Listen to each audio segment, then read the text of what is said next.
Hi, everyone. I'm going to get us started. Nice to see all of you here.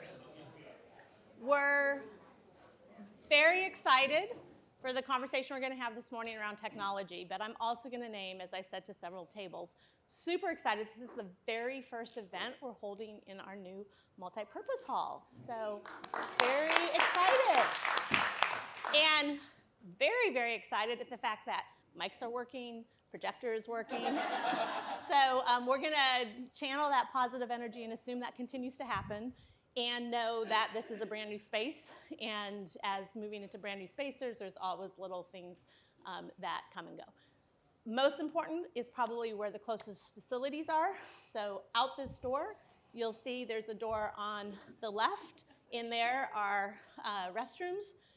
One thing I'm going to ask is you'll see that there's a little swinging door that goes into that space. Make sure when you're closing it, you don't let it close all the way. Currently, the little device that shuts the door is open so that the door doesn't lock. And because of the key card access, I don't know that your card would tap you into that space, so we've just set it up. So when you walk out of that, make sure you just gently shut, not the bathroom doors themselves, but the entry into that area. Just do it very gently so the next person can actually get in. If for some reason you can't get in, Kyle's your man. So Kyle will be able to tap you. Okay. The other thing is we do have refreshments coming. They should be here in the very near future. What we're going to do, though, is go ahead and start with the content that Jamie and I have prepared, and then we'll take a short little break for you to be able to get a coffee and whatever else might be here, and then we'll move into the conversations that are happening at the table. So to start, I am Jennifer Sparrow. I am the Deputy Superintendent here at SAS. What that means in our context is essentially I'm responsible for all things educational on site. I directly supervise the 3 principals. I also directly supervise Amy Guile, who is the lead of our Office of Learning, and work super closely with Tom to make sure that all things that we're doing for kids are really not just what's best for kids, but also really forward thinking, so that we're constantly looking and challenging our assumptions. I'm also responsible for the strategic plan. And so for the last 3 years, or 3 iterations, have been responsible. And as we're getting ready, because we're almost at 2027, right? So that means we're going to have to start thinking about 2033. And this conversation today is really helpful in all of the thinking that we need to do about the future. I would love to start by getting a sense of who's in the room. So I'm going to ask you to push your chairs back a little bit, and we're going to do some calisthenics. What I'm going to do is say a statement. No, sit down, stay seated. I should have said that, sorry. The calisthenics part comes in is I'm going to say a statement, and if the statement applies to you, I want you to stand up, because that's going to give all of us a sense of who's in the room. So if you have a child who's in preschool through grade 2, stand up. Okay, great. Okay, you can sit down. Some of you, these are going to be repeat standing. If you have a child in grade 3 to 5, stand up. Okay, sit down. If you have a child who is in grade 6 to 8, stand up. Okay, we have some families across multiple grades. Okay, sit down. If you have a child in 9 to 12, stand up. Okay, sit down. And if you have a child who is an alum of the school, stand up. Okay. Hey, I have alums. We're in the same. If you, what was the other question? Oh, if you've been here 1 to 3 years, stand up. Yeah. Okay. If you've been here 4 to 6 years, stand up. Okay. If you've been here 7 to 10 years, stand up. Okay. Anyone who's been here more than 10 years, you can stand up. Okay. If when you were in high school, laptops were part of your normal thing, so they weren't like a class you went to, they were part of, computers were part of like your normal learning when you were in high school, stand up. Okay, that's great. If, when you were in high school, phones were common, you had a cell phone, stand up. High school. If you're in high school, you had a cell phone then.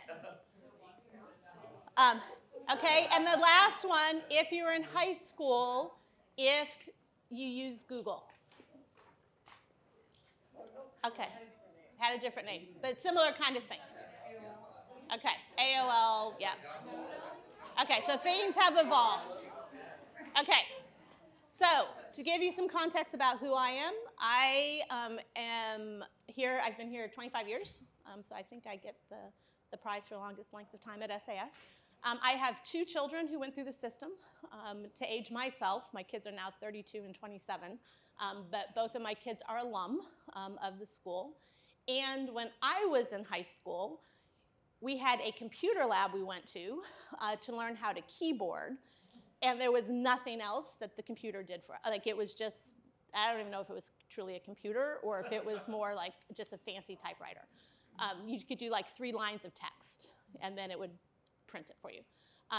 When I was in high school, cell phones were not even invented. And when I was in high school, things like Google did not exist. We did have the internet, but it was the hypercard day where you had to like then figure out, and so it wasn't something that was taught in schools.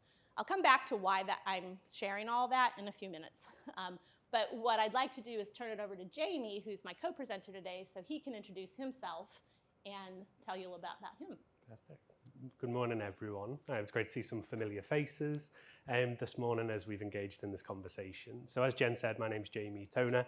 I'm the Director of Technology and Innovation here at SAS, which is a whole school role, working with Amy Guile and Jen to really kind of lead out on our approach to educational technology here at SAS broadly. This is coming to the end of my first year. Here, prior to this, I worked across an education group across mainland China, Thailand, Hong Kong, and Japan, where I led out on digital education, curricula, facilities, and so on over there. When I was in high school, computers were around. We did have computer labs. I did not have a laptop. My mobile phone had a beautiful Liverpool Football Club cover on it, and when you pressed the button, it kind of flipped down. And I could do some things on it, so I could just about send a picture message, just about. It was a little bit grainy, but it was very much used for me for texting my friends to see where we were going to head out over the weekend, and so on.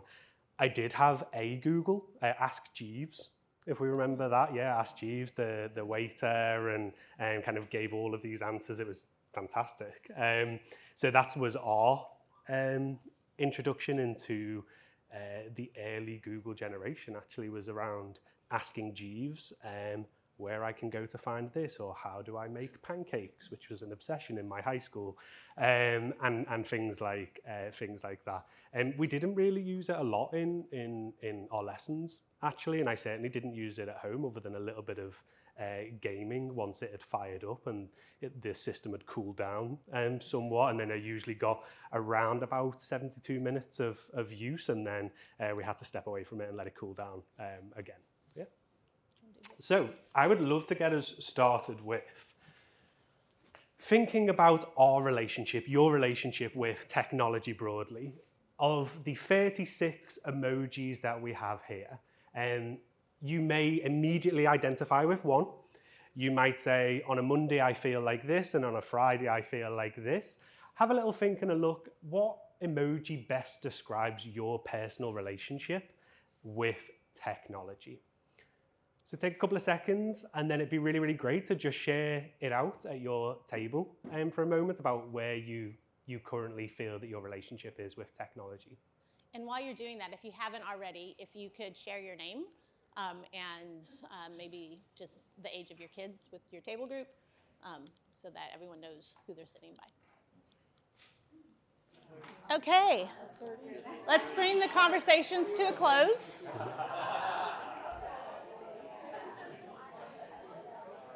As I was walking around,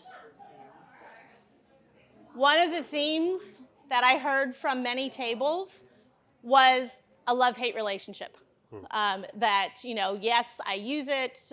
It's important for my work. It's a great way. I heard someone say it's a great way for me to see where my kids are, like to make sure they're where they're supposed to be. Ways for me to stay connected with my family that's not here. So lots of positives, and things like it's a real distraction. I worry about how much time my family is spending on it. It's things that one person was saying doesn't help me sleep at night. That screen time, and so I think that was a general theme that I heard as I was going around, and that is, I think, a general theme we hear from our kids too. Our kids see a lot of positives with technology, but they themselves will tell us challenges that they're having. One of the things I didn't say in my introduction is I'm a 9th grade advisor. And so I regularly have conversations with our kids. And as we were bringing in, it wasn't the new cell phone policy, it was like double downing on the mobile device policy. It was really interesting conversations with the kids because they themselves were able to name the tensions, and they themselves were able to name the benefits of not having their phones in the class. So what today is about, we don't have a clicker, do we? Okay, note to selves. Before we begin the real content of today, I just want to remind everybody about our community norms. I think it's really important that we make sure in these spaces that we're modeling the behaviors we want for our kids. And one of the things that I'm going to ask you to do when we get to the point of conversation is really to be thinking about how you're entering that space and how are you making sure that others are having a voice, and how are you making sure that you're expressing your in being brave. I know sometimes it's hard to speak up at a table you don't really know people, and so we'll ask those at the larger tables to actually break into smaller groups so those conversations can happen. The other thing that we're really going to ask you to do is center the student experience. And that's one of the reasons why I started with the questions that I did.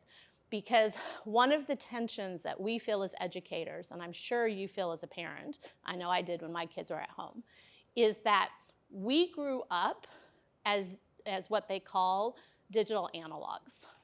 Our kids are digital natives. And so as much as we might want to say device-free, tech-free, the reality is the world around them has technology in a way that we did not.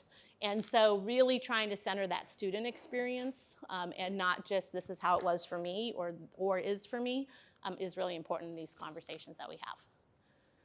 So this session, Jamie and I are going to start with sharing a little bit about our approach to technology and the questions we're asking ourselves.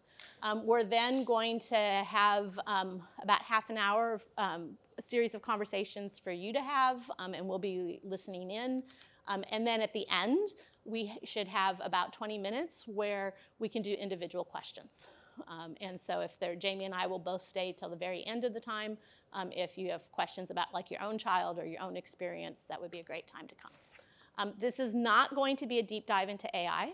I know that that's some questions that are out there. We had a middle school coffee last week, and we have a coffee specific to AI that's going to come up in May, and I have the date at the end. We'll reference a little bit about it, but that's not the focus. And this is not going to be about making specific recommendations or decisions about technology use. We're going to be asking for your input to help shape us, but I just wanted to be really upfront about that. So all of us, hopefully, recognize this. SAS 2027 is really our vision that has been driving us for the last 6 years. And this was put together with a lot of input from the community. And so we had hundreds of sessions where, Tom listened to the community, I worked with the faculty, we put all of that together to come up with what were the things that we needed to really make sure we do to ensure that joy and purpose is present for all kids, that we're really cultivating those exceptional thinkers we know are really important for the future, and we're doing that through our learning aspirations. And we have 9 things that are the strategies that are helping us get to that. But what I want to talk about is really the core behind this, and that is making sure that our kids, when they come to campus, love, love, love school and find purpose in their meaning. And I think if you have children who have that joy and have that purpose, they're then willing to take risks, and they're willing to do the hard things, and they're willing to become lifelong learners. And in order for us to have that happen, we need to really be focused on the kind of academic part of cultivating exceptional thinkers prepared for the future. And we define that as, people who are really strong collaborators, strong communicators, have critical thinking, creative thinking, all of our learning aspirations. Super important. And we have to really pay attention to the social well-being of our students. And I think that focus on social well-being was something that really came to prominence during the pandemic, because literally the whole world had to do that. But it's one of those lasting lessons that we have seen the impact of. And a really fun side note, I'll say really quickly with this new building, we have had less referrals to our dean of students for discipline after moving into this new building than we've had in the last several years. And part of why we think that is because we've built into the building those opportunities for social emotional well-being and those abilities for kids to play in different ways. And so, again, really shows the importance that both of these things have to be true. And I'm sharing that because both of these things are the tensions that we hold when we think about technology. So technology and learning, technology is really, in our minds, a tool for how to help learning happen. And the definition of educational technology that we use is really this idea that it's the reasoned and ethical use of tools, processes, and resources to enhance learning, improve performance, and support instruction. Notice in that definition, it is not to replace the teacher. In that definition, it is not to replace social learning, learning with each other. It is not to replace core skill development. It is really a tool to enhance learning and improve performance. We'll share this deck out, because we're also going to make sure that people who weren't here have access. So don't worry about having to take photos. You can screenshot the whole thing if you want. So in this tension that we have of focusing on the academic as well as the whole child, and it's an and situation, we also recognize that there is this and situation between opportunity and responsibility. And so, we believe technology can have the power to transform learning if it's used right. We also believe that we have to make sure that that use is really intentional. And so our philosophy is guided by this idea that it's pro-purposeful. So it's not about, let's use this technology because it's the coolest new gadget, or let's not use this technology because it's the simpler thing to do. But really, there's purpose behind where technology is used. And so we have some guiding principles that have helped us with our processes that we've had in place. I'll name that the approach that we use today of having, Jamie will give into more details, but essentially having iPads in the elementary, laptops that are school-directed in the middle school, and then bring your own device in the high school. That started around 2009, having that approach. And we've iterated over time what the nuances of that look like. But really what's guided us over these last 15 years are these principles of really continuing to emphasize learning first, that technology being super purposeful and having a role in helping to enhance thinking and creativity, but not replace it. Making sure that we're paying attention to digital literacy. So having ethical use of technology is really important for us. That balance with well-being, and so that technology is not taking the place of the abilities to connect socially and the abilities to play and the abilities to lean into those spaces that help foster that well-being. Making sure it's very developmentally appropriate. So what we do in the early elementary is different than the upper elementary, is different than the middle school, different than the high school. And even in the high school, like between 9th grade and 12th grade, there's some differences that happen. Making sure we have time for tech-free. And so, given the grade level, there are times where technology of any sort is not allowed. I was on the 8th grade CWW trip, and this is the first year you may realize we didn't even allow phones to come on the trip, and it was remarkable, the difference. And I think it's something that we'll make sure that we're continuing to do. And I know at the high school, they're looking at different periods of time where technology can just be completely parked for kids.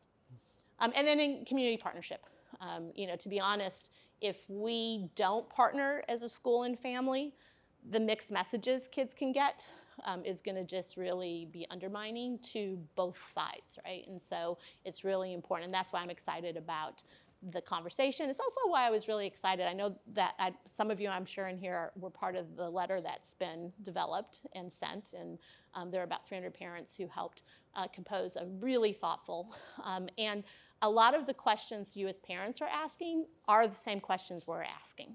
And I think, provides that opportunity for us to come together and think collectively about how do we support kids in navigating that tension of the world is full of technology, but how do I need to learn and focus my social well-being within that context? So with all of that, I'm going to turn over to Jamie now, who can talk a little bit more about specifically what we do.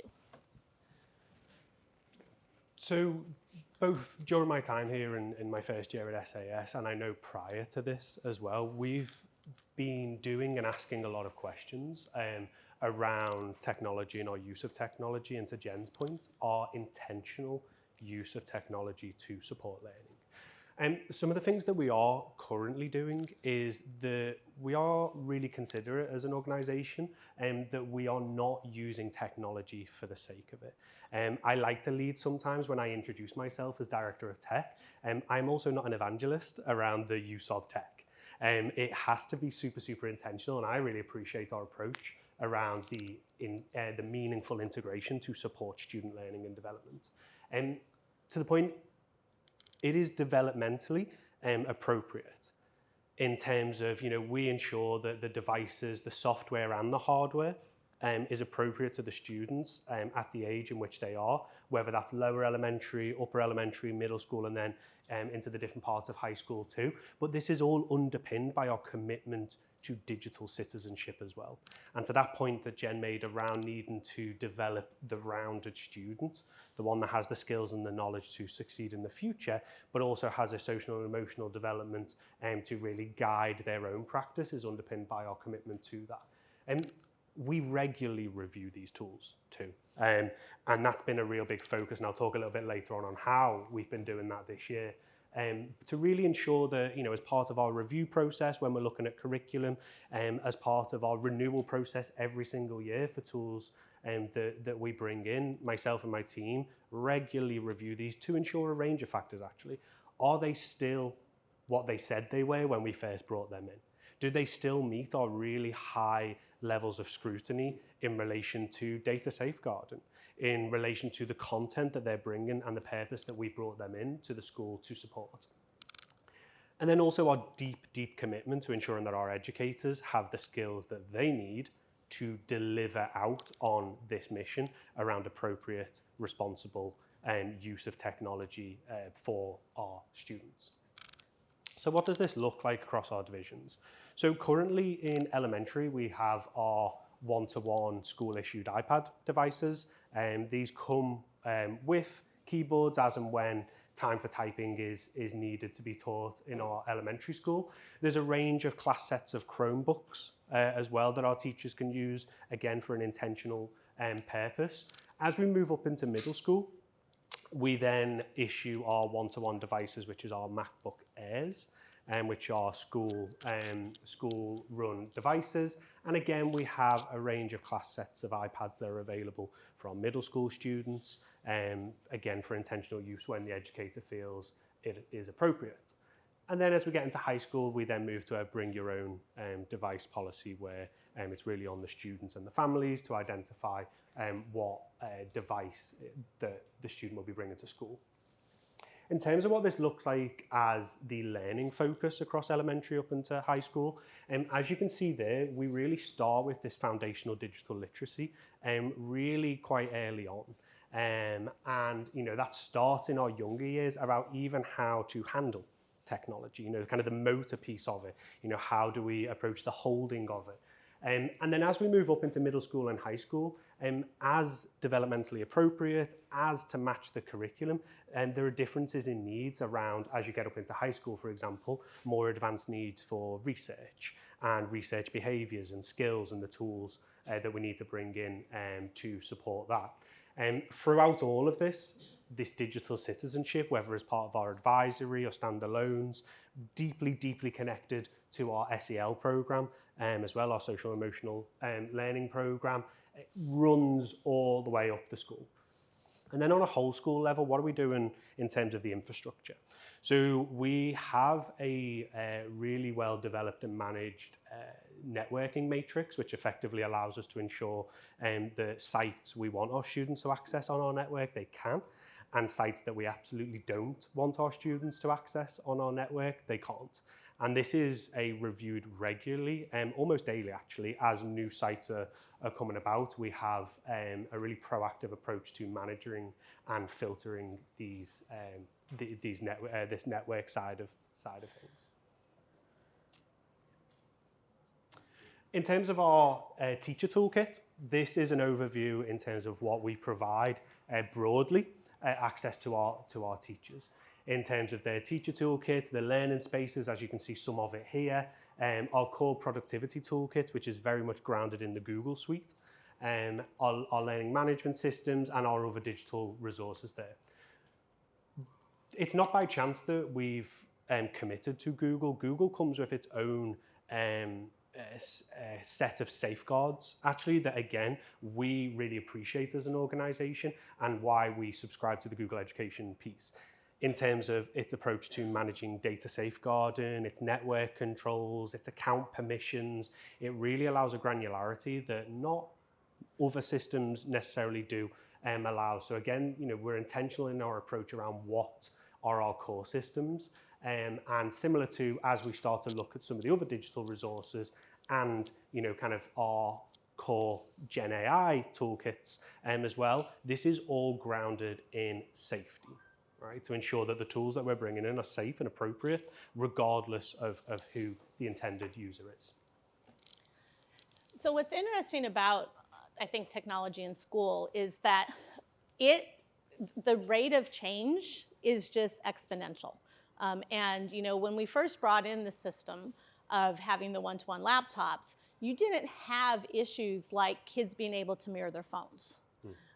Or, when you first brought in laptops, you didn't have issues of, all of these social media platforms that seem to be popping up like on a weekly basis. And then, you think you're cool and Snapchat's now the thing. And then you're like, yeah, that's so old. It's this thing instead. And you're like scrambling.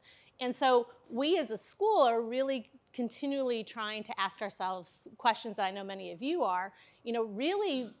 First and foremost, there's some really compelling evidence that's coming out about the impact technology is having on humans. And some of that is actually about brain development and the importance of making sure that we are allowing the neural connections to be able to fully develop by not relying on technology in certain ways. It also is about positive things. As humans, we're able to be so much more connected because of technology, and the ability of students to be able to learn from experts that are not on site is a great example of where technology can really have a positive impact. And so it's really paying attention to research as it comes out and having conversations about, okay, so what's the impact of this for us? And related to that is this real need to balance core skill development with technology use. When I was in school, I'm assuming for many of you it was the same, our teachers had to grapple with basic math skills in the calculator. But that was really the only tension teachers of my generation had in terms of technology versus core skills. Now our teachers are having to grapple with things to have to do with reading, things that have to do with writing, grammar.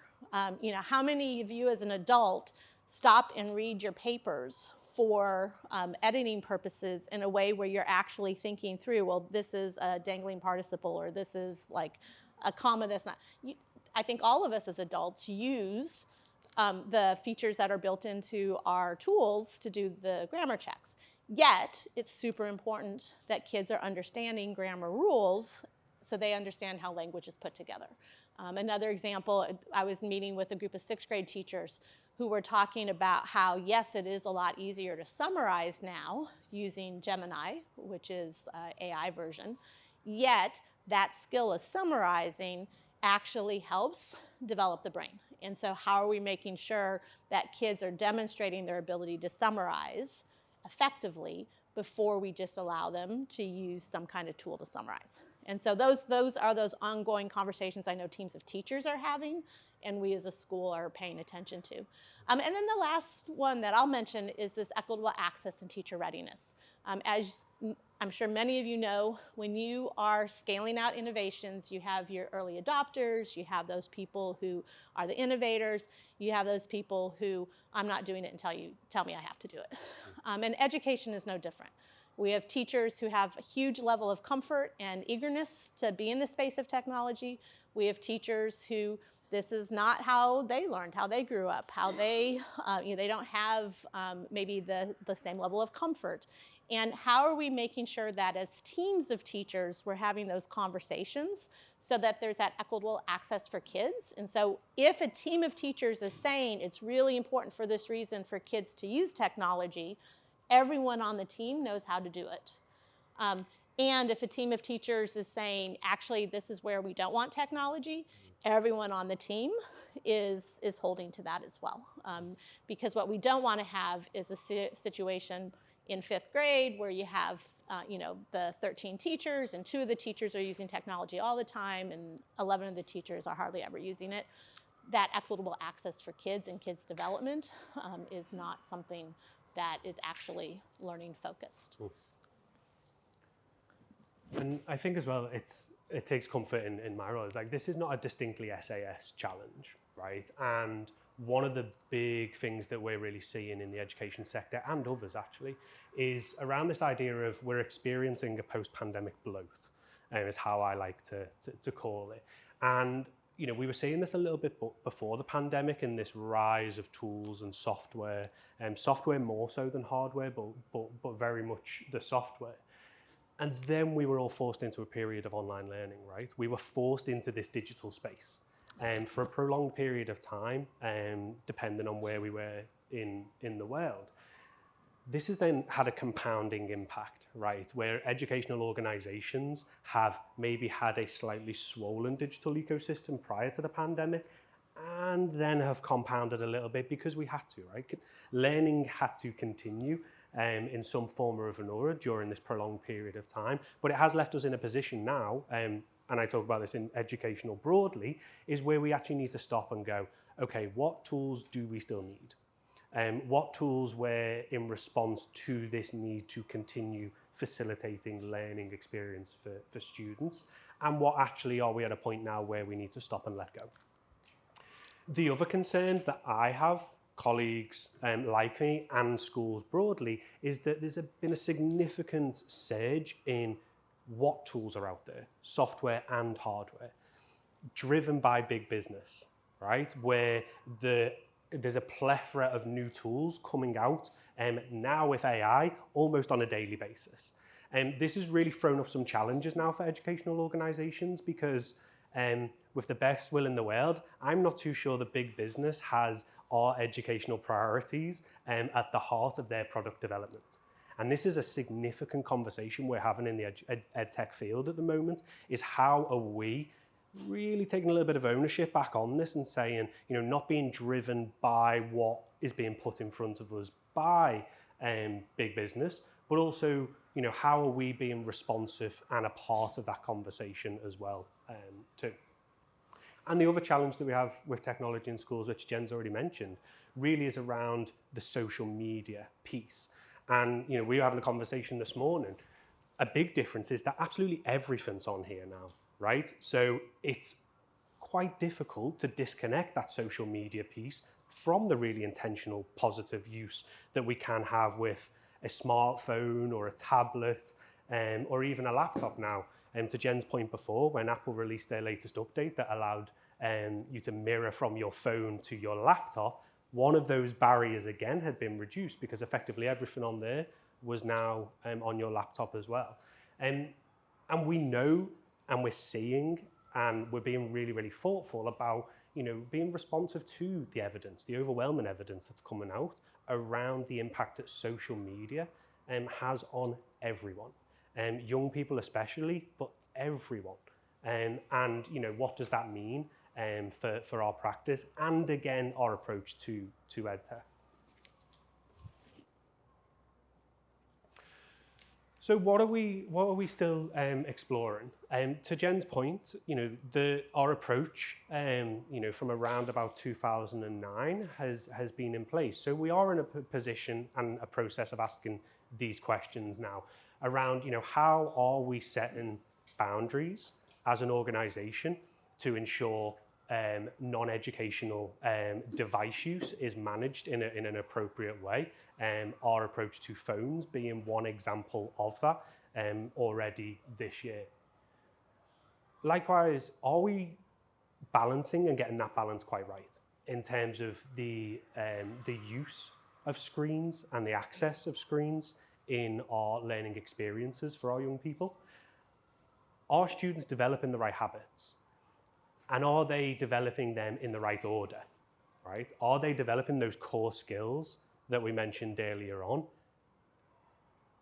to enough level, to a greater level, to then allow for the introduction of technology and then therefore a more appropriate use from the get-go?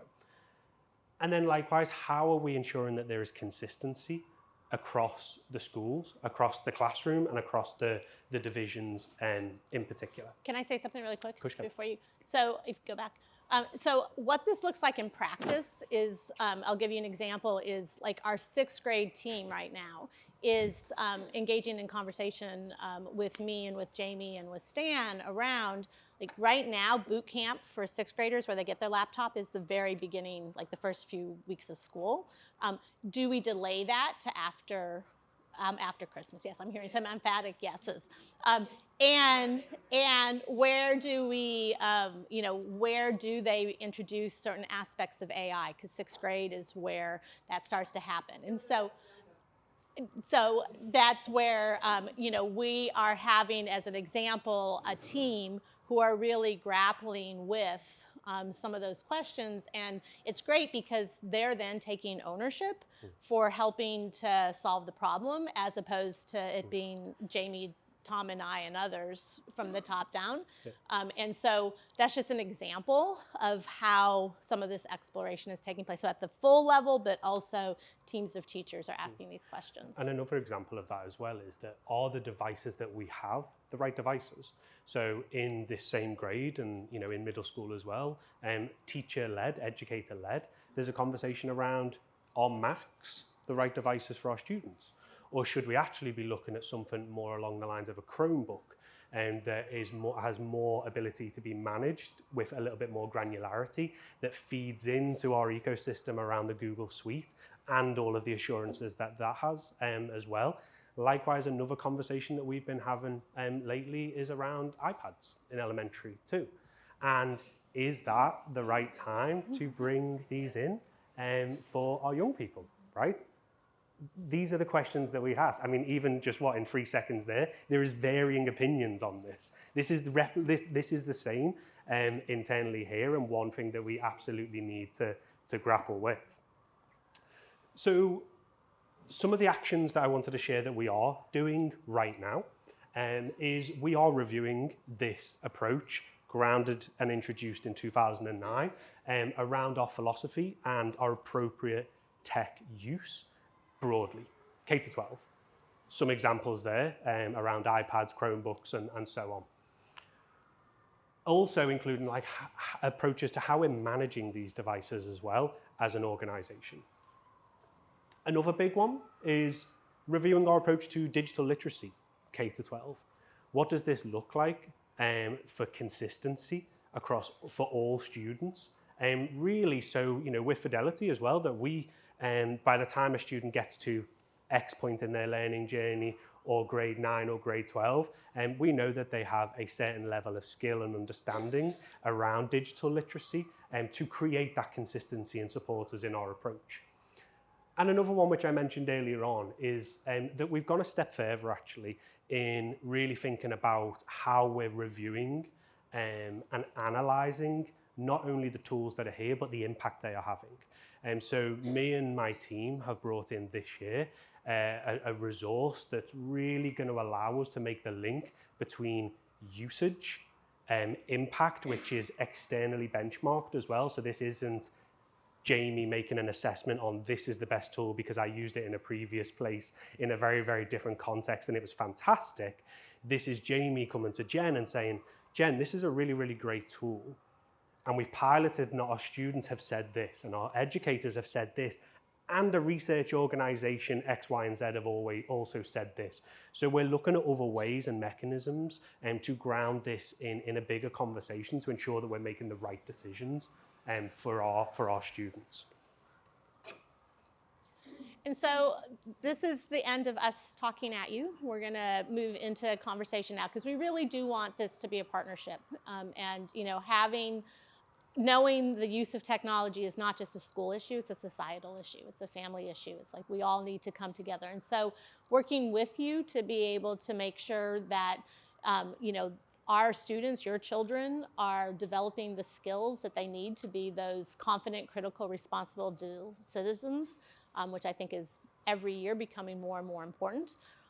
And, you know, using your input, your feedback, your expertise to be able to help us think about what's the direction and what are some of the changes. And so we have a series of questions that we're going to ask you to do.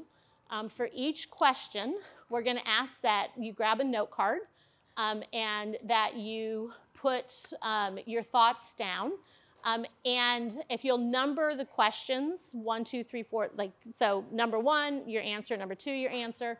The reason we're doing this is because the way the protocol will work is you're going to have a couple minutes for the question to be able to gather your thoughts, answer individually. And then what we're going to do is ask you to talk as a trio, or if you're at a table of 4, you can talk as a table of 4. But if you could, the bigger tables split into groups of 3 or pairs, that way everyone has a chance to be able to share. Jamie and I, and we should introduce Chris. He's coming on board next year to help us with some of our AI generative technology work. Chris can also, if you don't mind, go around and listen on the conversations. But we're going to collect the cards at the end because it is important that we're hearing from everybody. If you are more comfortable writing in Chinese than in English, that's fine. Write in Chinese because we'll be able to get the cards translated. Okay? And so we'll put up the prompts. You'll have 2 minutes of silent time to gather your thoughts, and then we'll give you 4 to 5 minutes to have discussion. We'll come listen in on those. We'll share out a few of the things that we heard. We'll go on to the next question. We'll gather all the cards at the end. No need to put your name on the card unless you want to. And again, if you can make sure you're numbering. Before you start, know who your trio or your pair is going to be. So make eye contact, who it is you're going to talk with. And during this first time, if you would like to grab a beverage, feel free to come over and grab some coffee. Okay. So first question, if you need more than 1 note card, you're welcome to use more than 1 note card. Primary concerns.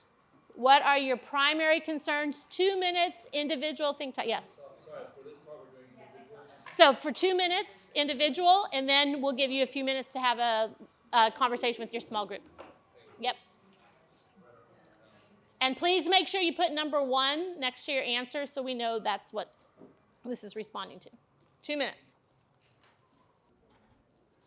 Okay, so we're going to invite you when you're ready to work with your small group. And you'll have 5 minutes to discuss and share, and Jamie, Chris, and I are going to come around and listen in on the conversations. Before we begin, though, the next prompt, I just wanted to share out a couple of the things that I heard as I was walking around. One theme that I heard from several tables was how addictive screens are, and how they're, and how distractible kids can become as a result of that. Another theme I heard, which was one that I thought was I hadn't thought through, was how even some of the things that we give access to kids, we allow kids to use for research purposes, can also have a shadow side to it. So for example, YouTube. Like YouTube has some great information and it's super easy to go down the rabbit hole, and I know I personally do that when I'm researching, right? And so of course our kids do. Another interesting one that I know we've been talking about in advisory is social acceptance and like this whole likes culture, and the impact that has. And then impact on student-teacher relationship. And it either could have an impact of being a barrier in that, or it can have an impact in maybe setting a teacher up to be perceived a certain way. And so thinking through some of those concerns. We, again, will collect all of these cards. So we'll be able to, and our plan is to get these all typed up, and we'll share these back out so that you'll be able to see the themes across all the tables. I am going to put in a plug that you're writing legibly as much as possible so that when we collect these, our assistant who will type them up can read them. And we have plenty of note cards. So if you are needing more at your table, just raise your hand. We're going to go on to the second round. So please put a number 2 wherever you're going to start writing. If you're on the same side of your card, draw a line so we know one content starts, the next is happening. So the second question we're going to ask you is, what is the change you'd most like to see? Oh, sorry, did it go too far? What's the cause of your concern? Thank you. So, what's the root causes of your concern? And the way, if you're not used to doing this kind of thinking, the way to ask yourself is, let's say that you put the screen as addictive. Why is that a problem? Or the likes culture is an issue. Why? So it's unpacking what you just said into why is that an issue for you. Okay, if you want to go ahead and connect then with your small group, we're going to set the timer 5 minutes. Jamie, what were some of the things you heard as you were walking around?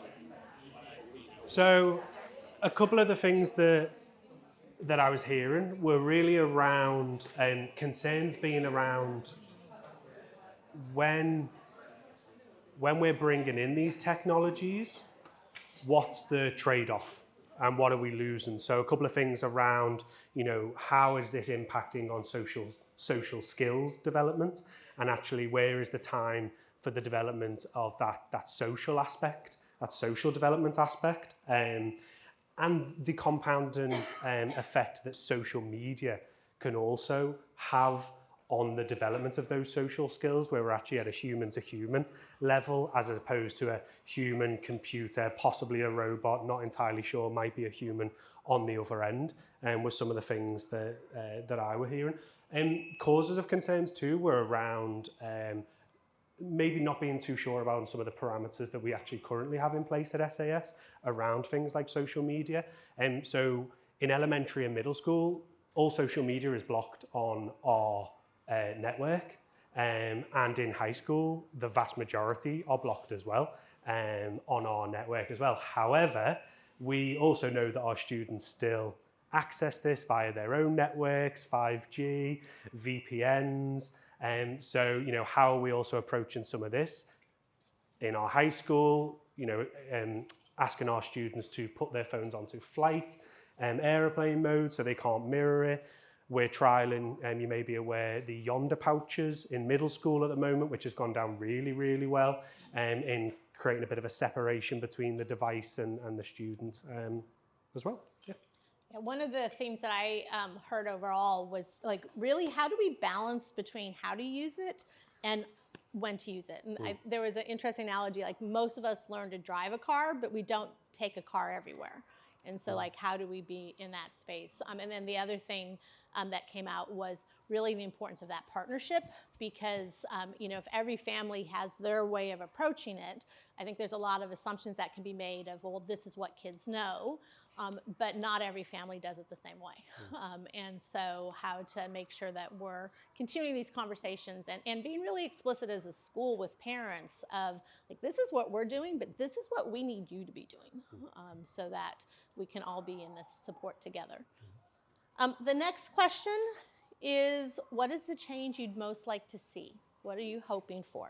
So please make sure you number 3, write legibly, go for it. 2 minutes individual, and then we'll have the conversation.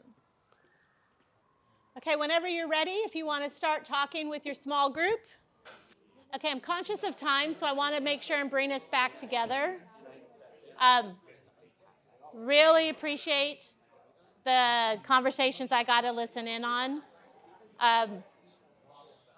A couple of themes in the changes I heard, while I know there's many others that are probably out there. One theme was really around, how do we separate, like, what's required at school and what's required at home, and really rethink, like, our homework policies, particularly in the younger grades, so we're not just having kids go home and then get back online, but thinking more about what are those appropriate, and whether that's reading real books or whether that's doing pen and pencil, but what are maybe some ways that we think about that. Related to that, just don't send the devices home, and keep the devices at school until they get to a certain age. And then another theme that I heard was just, how are we making sure that we're putting on stronger restrictions at school in terms of, like, what kids can access? How are we thinking through teacher oversight? What are the mechanisms that we're using so that when tech is being used in the class, teachers are really helping to be more monitoring what's taking place. So I know we're going to read a lot more of other what changes would you like to see. So I look forward to getting these cards in a little bit. But the last question we want to make sure we're asking is, what advice do you have for us?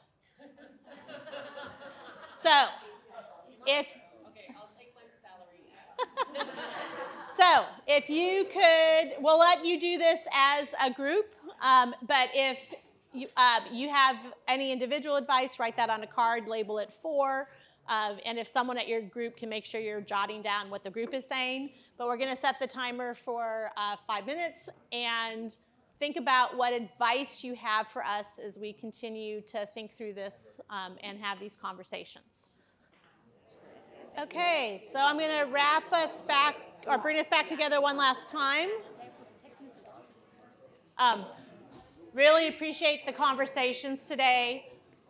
Cannot wait to read what's on the cards. I know I'm leaving here percolating various ideas. I think, as we said in the beginning, this is the first of many conversations we're going to be able to have over the years. We are going to be sharing this, we recorded it. We'll be sharing the slide deck back with those of you who attended, but we'll be also putting it in the e-news so that parents who weren't able to be here, so if you have a partner, a spouse who wasn't able to be here that you think would be interested, feel free to point them in the direction of the e-news. If you have friends that weren't here, and we'll build into that an opportunity for people to be able to answer the same questions. So if you think about something you wish you had said, at 2 in the morning when you're doing a bio break in the middle of the night, which is when I always think about stuff I wish I had said, feel free to go back into that form and add whatever additional thoughts you have. We do have a coffee on May 20th specific to AI. And it's going to be somewhat similar to the middle school one, or is it going to be different? So if you went to the middle school AI coffee, you're, of course, welcome to come hear it again. But if you're in middle and, if you're an elementary or high school parent, this would be your opportunity to come listen to that conversation. And we will be thinking of other ways to engage in this next year. We will also, I think, really want to make sure as we're continuing these conversations to get the student voice. And so I know I've been talking with Dr. Darnell Fine and with Chris Beingestner about how are we making sure that we're having similar kinds of conversations with students to be able to get their perspectives. So with that, huge thank you for coming. Really appreciate your thought partnership with us. If someone could put all the cards in the middle, we will gather them, and Jamie and I will stay around for a few minutes if you had an individual question that you wanted to ask us. Otherwise, have a great day. Enjoy the sunshine, and be happy.